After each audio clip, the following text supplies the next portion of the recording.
मोक्ष योग का उद्देश्य 10 महाविद्याओं का वर्णन तथा अनन्य शरणागत की महिमा। हिमालय बोली, देव, यदि आपका आश्रय ग्रहण न करने वालों की मुक्ति है ही नहीं तो कृपा करके मुझे ये बताइए कि मनुष्य किस प्रकार आपकी शरण प्राप्त करे।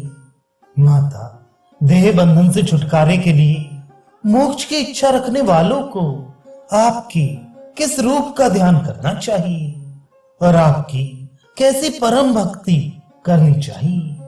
श्री पार्वती जी बोली, हजारों मनुष्यों में कोई कोई सिद्धि के लिए प्रयास करता है और सिद्धि के लिए तत्पर उन 1000 लोगों में भी कोई कोई ही मुझे वस्तुतः जान पाता है।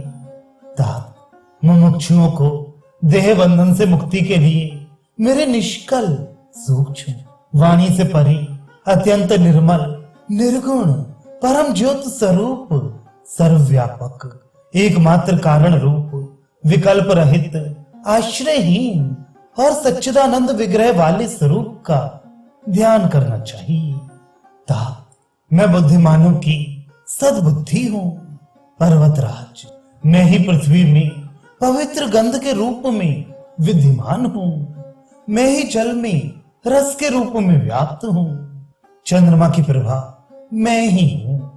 मैं ही तपस्वियों की तपस्या हूं।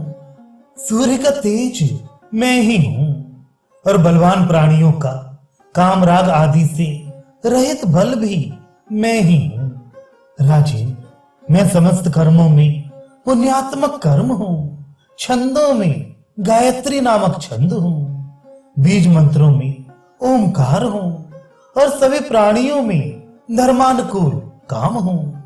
भूधर, इसी प्रकार और भी जो सात्विक राजस तथा तामस भाव हैं वे मुझसे ही उत्पन्न हुए हैं, मेरे अधीन हैं और मुझ में विद्यमान हैं। पर्वश्रेष्ठ, मैं उनके अधीन कदापि नहीं हूं। महाराज, माया से मोहित हुए लोग मेरे सर्वव्यापी अद्वैत परम तथा निर्विकार रूप को नहीं जान पाते हैं, किंतु जो लोग भक्ति पूर्वक मेरी उपासना करते हैं वे इस माया को पार कर जाते हैं। ऋक आदि श्रुतियां भी मेरे परम ऐश्वर्य को नहीं जानती हैं। पिताजी, नग श्रेष्ठ, सृष्टि के लिए मैंने ही अपने रूप को स्त्री तथा पुरुष भेद से 2 भागों में विभक्त किया। शिव ही प्रधान पुरुष हैं और शिवा ही परम शक्ति हैं।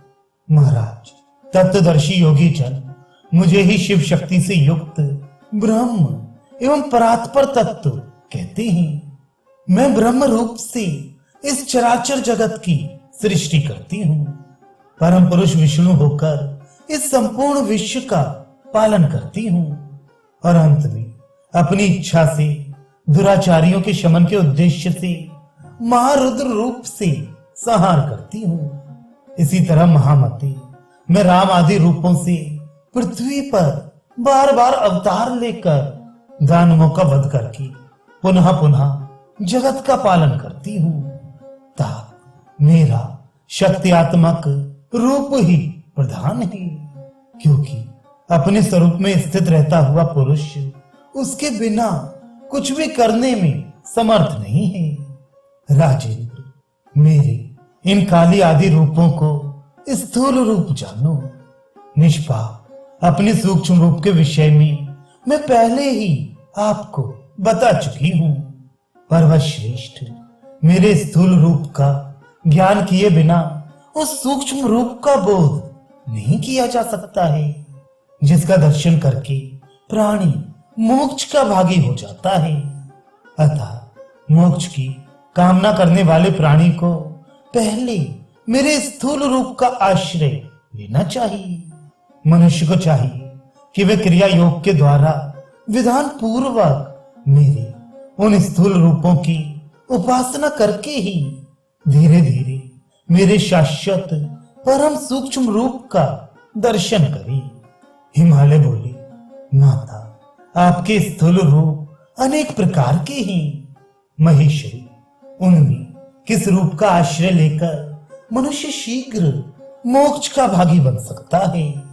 महादेवी, यदि मुझ पर आपकी कृपा हो तो मुझे उसे बताइए। भक्त वत्सले, मैं आपका दास हूं, अतः इस संसार से मुझे मुक्त कीजिए। श्री पार्वती जी बोली, भूधर, मेरे स्थूल रूपों से ये संपूर्ण जगत ही व्याप्त है, फिर भी शीघ्र मुक्ति प्रदान करने वाली मेरी देवी मूर्ति सर्वाधिक आराधनीय है। महामती, वे देवी भी मुक्तिदायिनी 10 महाविद्या नाम से अनेक स्वरूपों वाली हैं। महाराज, मुझसे उनके नाम सुन लीजिए। महाकाली, तारा, षोडशी, भुवनेश्वरी, भैरवी, बगलामुखी, छिन्ना, महात्रिपुर सुंदरी, धूमावती और मातंगी नामों वाली ये मनुष्यों को मोक्ष फल प्रदान करने वाली हैं। इनकी परम भक्ति करने वाला निस्संदेह ही मोक्ष प्राप्त कर लेता है। तात, आप मन और बुद्धि से मेरे प्रति समर्पित होकर इनमें से किसी एक का क्रिया योग के द्वारा आश्रय ग्रहण कीजिए। भूधर, मुझको प्राप्त होकर महात्मा लोग अनित्य तथा दुख त्रय से परिपूर्ण पुनर्जन्म को कभी नहीं पाते। राजन, निरंतर एक निश्चित वाला होकर जो नित्य मेरा स्मरण करता है, उस भक्ति परायण योगी को मैं मुक्ति प्रदान करती हूँ।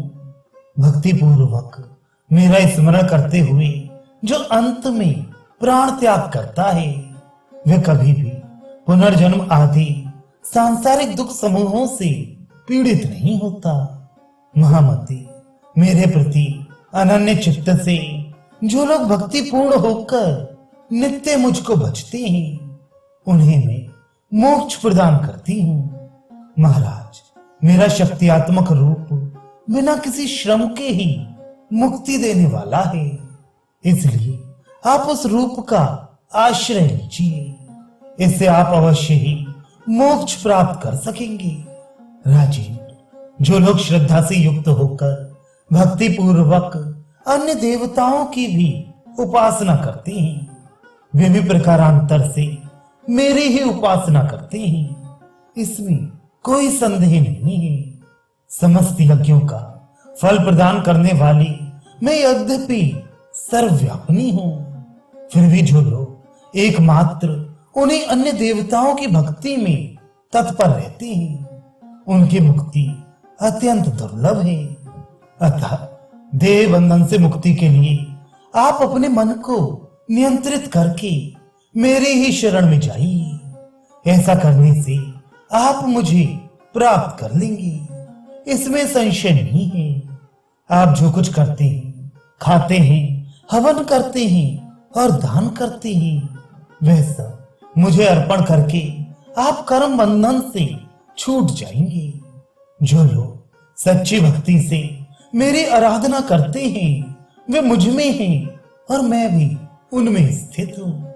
महामती, मेरे लिए कोई भी प्रिय और अप्रिय नहीं है।